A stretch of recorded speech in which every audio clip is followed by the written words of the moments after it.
Louis Goffin, bonjour. Bonjour. Vous avez publié aux éditions L'Harmattan, plus précisément dans la collection Encre de vie, un ouvrage qui s'intitule Ciel d'enfance, alors ciel au pluriel. Pouvez-vous nous présenter cet ouvrage? Eh bien, oui, volontiers. D'ailleurs, c'est un plaisir parce que c'est à la suggestion de mes petits-enfants que j'ai décidé d'écrire un petit peu mes souvenirs d'enfance. Ils m'ont dit, mais tu nous racontes souvent des histoires de ton passé, mais on n'en sait pas assez. Alors, je me suis dit que c'était le moment, assez proche de la fin de sa vie, que on a envie de revivre un petit peu les souvenirs de sa prime enfance. Alors, ce que j'ai voulu faire, c'est pas seulement raconter ce que fut mon enfance. Je suis né en 1940, donc 77 ans, 77, et je suis né dans une localité qui était une localité de la Lorraine. Bien que ce soit la Lorraine belge, c'est un peu l'extension de la Lorraine industrielle française. Et donc, ma région est une région de sidérurgie. Or, tout le monde sait qu'à cette époque et dans cette région particulièrement, la sidérurgie était ultra dominante. Elle était même tentaculaire. Tout dépendait d'elle.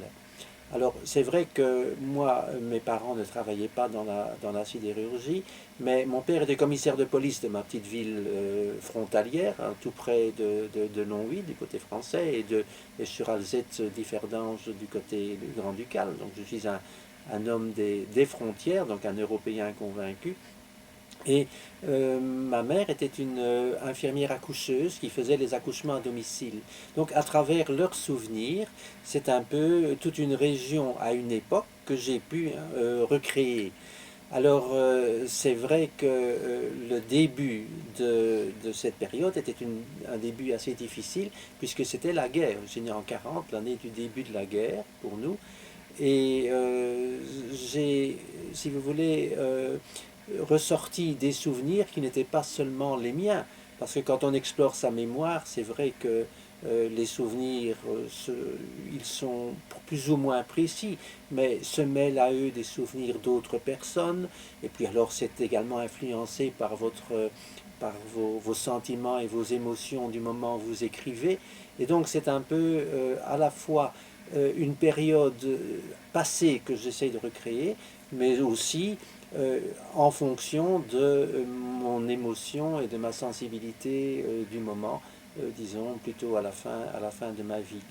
Alors c'est vrai aussi que euh, je voulais aussi montrer à mes petits-enfants à quel point le monde avait changé, parce que mon éducation est une éducation encore très marquée par notamment la religion et par les contraintes sociales. Et donc, par des médias qui, pour moi, c'était Tintin, le média qui m'ouvrait au monde, et pas les GSM et autres appareils technologiques. Et donc, je voulais leur montrer à quel point, finalement, le monde, pas si lointain dans lequel moi j'avais vécu mon enfance, était devenu si différent. Alors ben voilà, c'est un peu tout cela qui m'a fait écrire. Et vous savez que quand on écrit, eh bien à un moment donné, le récit prend son rythme et on a l'impression qu'il dépasse même l'auteur.